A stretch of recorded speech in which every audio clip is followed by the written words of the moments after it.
खोकर पाने का मजा ही कुछ और है, रोकर मुस्कुराने का मजा ही कुछ और है।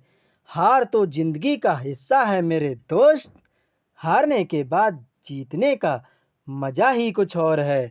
नमस्कार साथियों, स्वागत है आपका अपने परिवार प्रकाश क्लासेस में। आज मैं आपके लिए ईवीएस यानी पर्यावरण का प्रैक्टिस सेट लेकर आया हूं, जो आगामी एग्जाम के लिए बहुत ही हेल्पफुल होगा। अगर वीडियो पसंद आए तो वीडियो को लाइक करें, शेयर करें और चैनल को सब्सक्राइब कर लें, जिससे कि आने वाले एग्जामों के लिए जो वीडियो मैं अपलोड करूं उसकी नोटिफिकेशन आप तक पहुंचती रहे। चलिए तो स्टार्ट करते हैं। पहला क्वेश्चन आपकी स्क्रीन पर क्या कह रहा है? पहला क्वेश्चन कि प्राथमिक स्तर पर पर्यावरण अध्ययन में समुदाय सीखने सिखाने का एक महत्वपूर्ण साधन है, क्योंकि ये एक बहुत सस्ता साधन है। ये आसानी से उपलब्ध होने वाला संसाधन है। इसमें समुदाय और बुजुर्ग व्यक्ति होते हैं। ये वास्तविक स्थितियों में सीखने के अवसर उपलब्ध कराता है। तो कमेंट कीजिए साथियों, क्या होगा इस क्वेश्चन का राइट आंसर? कमेंट कीजिए।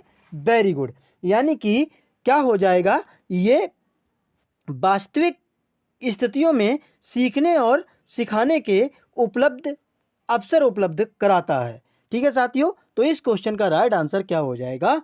डी हो जाएगा। अगला क्वेश्चन साथियों, अगला क्वेश्चन क्या कहता है कि शिक्षार्थियों का आकलन करते समय पर्यावरण अध्ययन की शिक्षिका को निम्नलिखित में से क्या नहीं करना चाहिए? क्या बच्चों के पूर्व आकलन के साथ तुलना करना, शिक्षार्थियों के सीखने की क्षमताओं का ध्यान में रखकर सूचना दर्ज करना, या बच्चों के कार्य के केवल कुछ प्रश्नों पर केंद्रित करना, या बच्चों के कार्यों से संबंधित गुणात्मक उल्लेख करना? तो क्या नहीं शामिल होना चाहिए साथियों? क्या नहीं होना चाहिए पर्यावरण अध्ययन की क्लास में?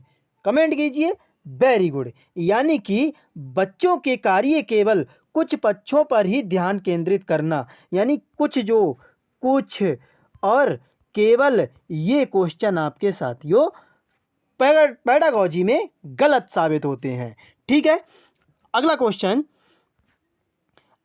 कहता है किसी क्रियाकलाप के लिए समूह बनाते हुए सामाजिक अध्ययन के शिक्षक को चाहिए कि वह सुनिश्चित करे कि लड़के लड़कियों के समूह अलग अलग हों, अनुसार समूह बनाए, केवल 2 समूह बनाए और प्रत्येक में बहुत से विद्यार्थी हों, सभी प्रतियोगियों को सहभागिता और सहयोग सुनिश्चित करे। क्या साथियों हम ये करेंगे? लड़के और लड़कियों का समूह अलग बना नहीं, अपने अनुसार समूह बनाएंगे? नहीं, बिल्कुल नहीं। केवल वाले क्वेश्चन कट कर दो, यानी सभी प्रतिभागियों को सहभागिता और सहयोग जो है आप सुनिश्चित करें, यानी इस क्वेश्चन का राइट आंसर डी करेक्ट हो जाएगा। अगला क्वेश्चन साथियों, एक नवनियुक्त पर्यावरण अध्ययन के शिक्षक के रूप में पढ़ाने से पहले आपकी सबसे पहली प्राथमिकता होगी कक्षा में धीमी गति से सीखने वाले विद्यार्थियों की पहचान करना, विद्यार्थियों के लिए पाठ्य अनुसार विस्तृत नोट्स तैयार करना, या शिक्षार्थियों का समाज सांस्कृतिक प्रोफाइल विवरण तैयार करना, या पहले से पाठ योजना तैयार करना? कमेंट कीजिए साथियों। तो इस क्वेश्चन का राइट आंसर क्या होगा? यानी 4 नंबर क्वेश्चन का राइट आंसर क्या हो जाएगा? यानी शिक्षार्थियों का समाज सांस्कृतिक प्रोफाइल विवरण तैयार करना, यानी ये आपका सटीक आंसर होगा। ठीक है साथियों, यानी सी करेक्ट आंसर हो जाएगा। ठीक है, यानी सी करेक्ट हो जाएगा। अगला क्वेश्चन साथियों, अगला क्वेश्चन कहता है कि प्राथमिक स्तर पर पर्यावरण अध्ययन की पाठ्य पुस्तक में निम्नलिखित में से कौन सी विशेषता नहीं है? ये शिक्षार्थियों की वैविध्यपूर्ण पृष्ठभूमि की जरूरत को पूरा करती है। नंबर बी ऑप्शन है ये वास्तविक कहानियों और घटनाओं को शामिल करती है। नंबर सी ऑप्शन ये परिभाषाओं और अमूर्त अवधारणाओं की व्याख्या करने पर ध्यान केंद्रित करती है। ये प्राकृतिक और समाज सांस्कृतिक परिवेश को एकीकृत तरीके से प्रस्तुत करती है। तो कमेंट कीजिए साथियों, 5 नंबर क्वेश्चन का राइट आंसर क्या होगा? यानी यह परिभाषाओं और अमूर्त अवधारणाओं की व्याख्या करने पर ध्यान केंद्रित करती है, यानी सी नंबर करेक्ट आंसर हो जाएगा। अगला क्वेश्चन, प्राथमिक कक्षाओं में पर्यावरण अध्ययन पढ़ाने के लिए निम्नलिखित में कौन सा उद्देश्य संबंधित नहीं है, आपको नेगेटिव छांटना है। यानी विज्ञान के आधारभूत प्रत्ययों और सिद्धांतों को रट कर याद कर लेना चाहिए। पर्यावरण को खोजने के अवसर प्रदान करना, अवलोकन, मापन, भविष्य कथन और वर्गीकरण जैसे कौशलों का विकास करना, या भौतिक और सामाजिक परिवेश के प्रति संवेदनशीलता प्रस्तुत करना। तो कमेंट कीजिए साथियों, क्या होगा राइट आंसर इसका। यानी विज्ञान के आधारभूत प्रत्ययों और सिद्धांतों को रट कर याद कर लेना।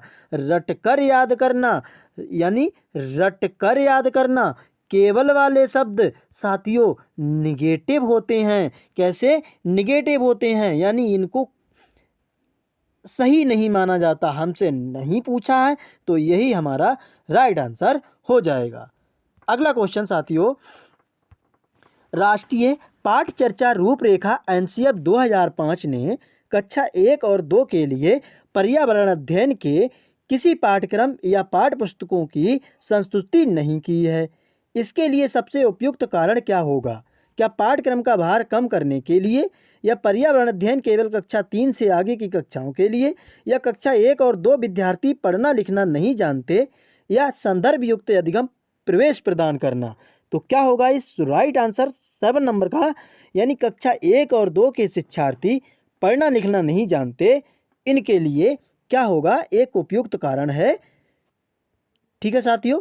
तो अगला क्वेश्चन, प्राथमिक स्तर पर पर्यावरण अध्ययन पढ़ाने के लिए निम्नलिखित में से कौन सा पहलू सबसे महत्वपूर्ण होना चाहिए?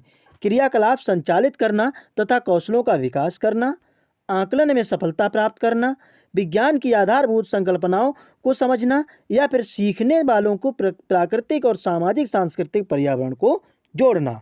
तो 8 नंबर का राइट आंसर क्या होगा?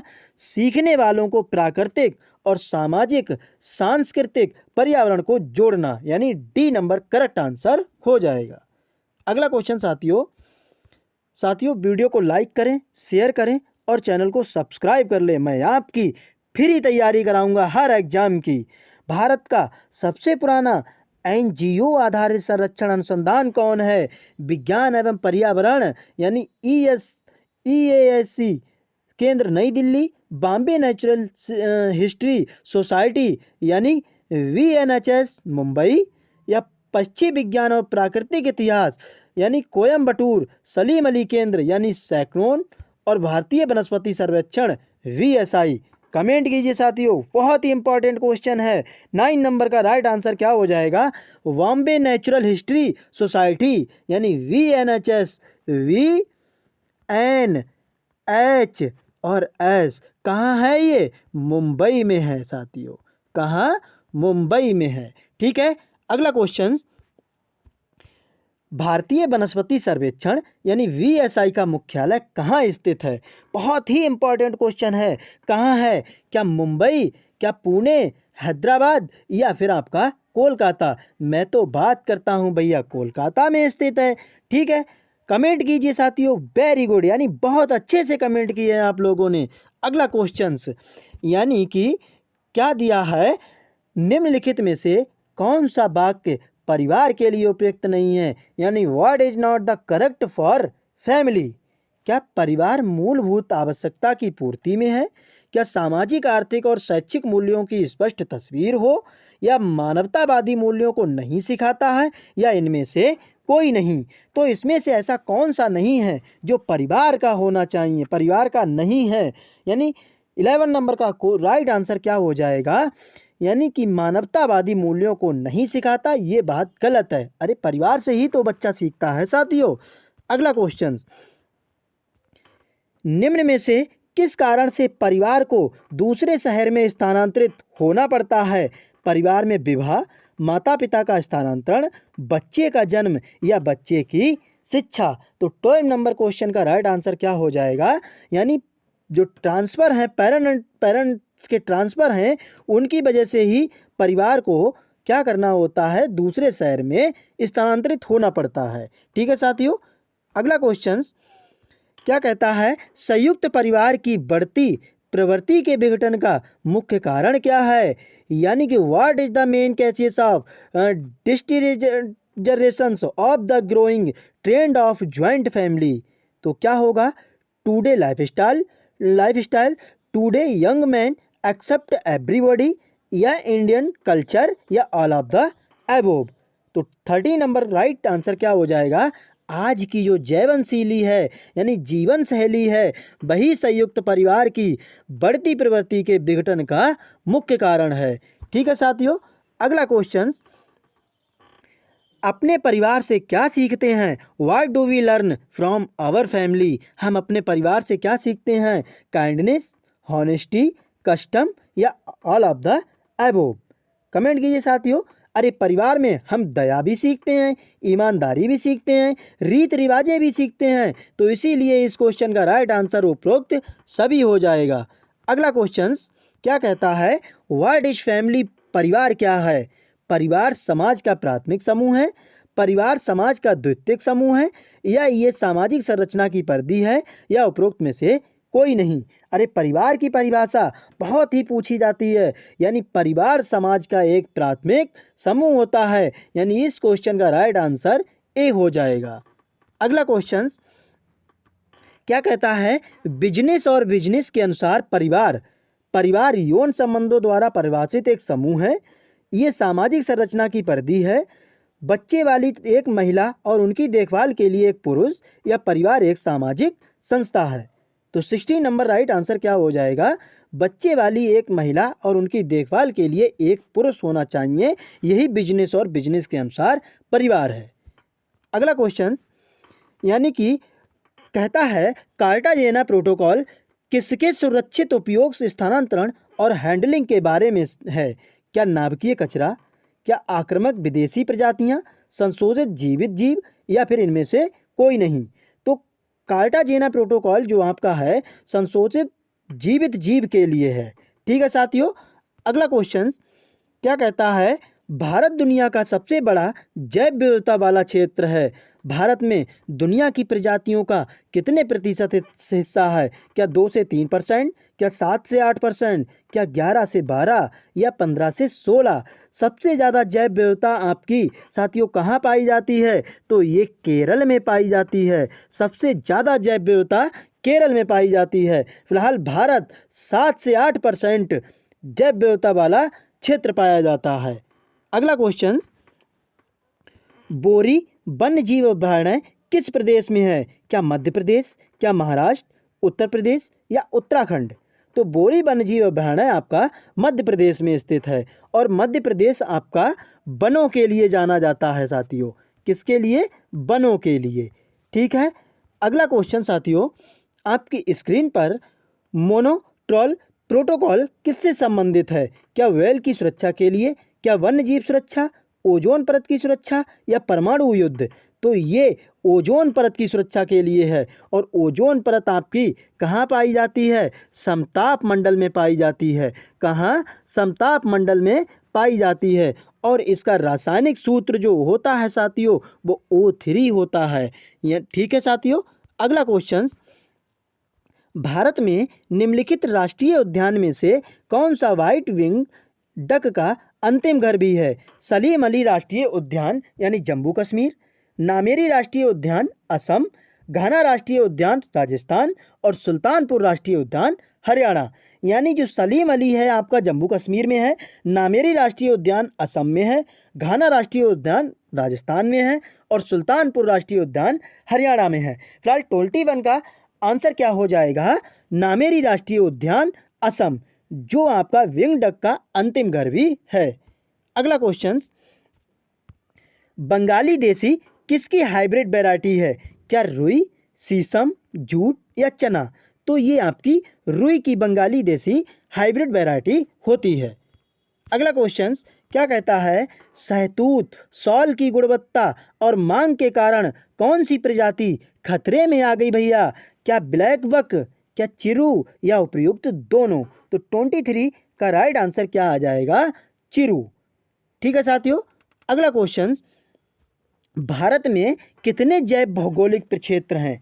यानी क्या 8, क्या 10, क्या 12, या 14?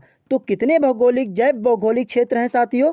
24 का राइट आंसर हो जाएगा 10। ये 10 आपको कमेंट करना है। ठीक है साथियों, अगला क्वेश्चन, ग्लोब वार्मिंग की सभ्यता मापने के लिए किस गैस का प्रयोग किया जाता है, यानी कार्बन डाइऑक्साइड, मीथेन, ओजोन या सल्फर डाइऑक्साइड। तो 24 राइट का आंसर क्या हो जाएगा, कार्बन डाइऑक्साइड यानी CO2। ठीक है। अगला क्वेश्चन, विश्व का पहला ओजोन परत संरक्षण के लिए सम्मेलन कहाँ हुआ, क्या वेनिस में, वियना में, दिल्ली में या फिर टोक्यो में। तो विश्व का ओजोन परत संरक्षण दिवस कब हुआ था साथियों, पहला कब हुआ था, ये वियना में हुआ था। ओजोन संरक्षण दिवस कब मनाया जाता है, ये 16 सितंबर को मनाया जाता है। फिलहाल अगला question, silent valley national park का केरल में है, क्या कर्नाटक या तमिलनाडु या फिर भैया आंध्र प्रदेश। तो 27 का राइट आंसर ये आपका केरल में पाया जाता है। अगला क्वेश्चन, सल्फर डाइऑक्साइड के प्रदूषण का जैविक सूचक क्या है, क्या काई, धुआं, ब्रायोफाइटा या इनमें से कोई नहीं। तो हमारी जो काई है वो सल्फर डाइऑक्साइड का सूचक है। ठीक है साथियों। अगला क्वेश्चन, सिटीज किस वैश्विक मुद्दे से संबंधित है, क्या पर्यावरण संरक्षण, क्या इंफॉर्मेशन टेक्नोलॉजी या जर्नलिज्म या इनमें से कोई नहीं। तो ये पर्यावरण संरक्षण के लिए संबंधित है। अगला लास्ट क्वेश्चन है इस वीडियो का, पर्यावरण को विकास के साथ कब जोड़ा गया, पहली पंचवर्षीय योजना कब आई साथियों, पहली पंचवर्षीय योजना कमेंट कीजिए। ये 1951 से लेकर कब आई थी, 1951 से लेकर 1956। दूसरी पंचवर्षीय 1956 से लेकर आपकी 61 तक रही। फिर तृतीय पंचवर्षीय योजना आपकी 1969 से लेकर कब रही, 74 तक। बीच में साथियों आपका अवकाश रहा। और चौथी पंचवर्षीय योजना फिर अवकाश पड़ा 69 से लेकर क्या हुआ, 74 तक। ठीक है साथियों। फिलहाल इतना ध्यान रखेंगे। तो फिलहाल पर्यावरण को विकास के साथ कब जोड़ा गया, तो ये चौथी पंचवर्षीय योजना के साथ जोड़ा गया। साथियों ये वीडियो आपको कैसी लगी एक बार मुझे कमेंट करके ज़रूर बताना। अगर वीडियो पसंद आई हो तो वीडियो को लाइक करें, शेयर करें और चैनल को सब्सक्राइब कर लें। हम आपकी तैयारी फ्री में हर एग्ज़ाम की कराते हैं और कराएंगे। ठीक है साथियों। जय हिंद साथियों।